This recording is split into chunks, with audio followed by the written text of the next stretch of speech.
On le connaît pour le rire du Saint-Esprit, il s'autoproclame le barman de Dieu. Cet homme hors du commun a su marquer sa génération. Voici l'histoire de Rodney Morgan Howard Browne. Né le 12 juin 1961, Howard Browne est un évangéliste d'origine sud-africaine évoluant aux États-Unis. Mais tout bascule quand Dieu l'appelle à son service.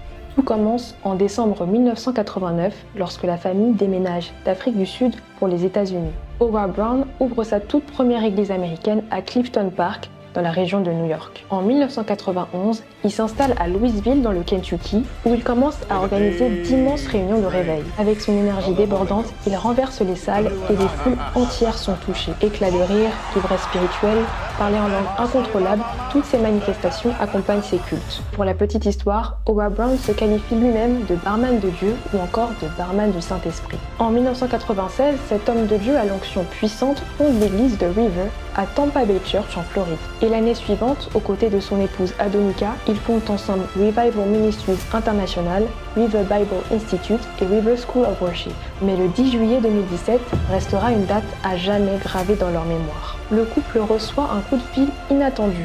Au bout du fil, ce n'est autre que le président des États-Unis en personne, Donald Trump. Rodney et Adonica sont tous les deux invités à la Maison-Blanche. À cette occasion, ils rencontrent d'autres leaders chrétiens, évangéliques et pentecôtistes, tous rassemblés dans le bureau ovale afin de prier pour le nouveau président. Jusqu'ici, Howard Browne a travaillé au salut de plus de 18 millions d'âmes, et ce dans 57 pays différents, avec la campagne de Good News Campaign. Mais ce qu'on retient surtout de son histoire, c'est son abnégation pour servir Dieu, son infatigable passion pour les âmes et son amour pour l'adoration sous toutes ses formes. En morale de l'histoire, peu importe ce que les hommes disent de toi, Dieu peut et veut t'utiliser pour aller impacter dans les plus hautes sphères de la société. Alors es-tu prêt à te laisser guider? Fais-le nous savoir en commentaire.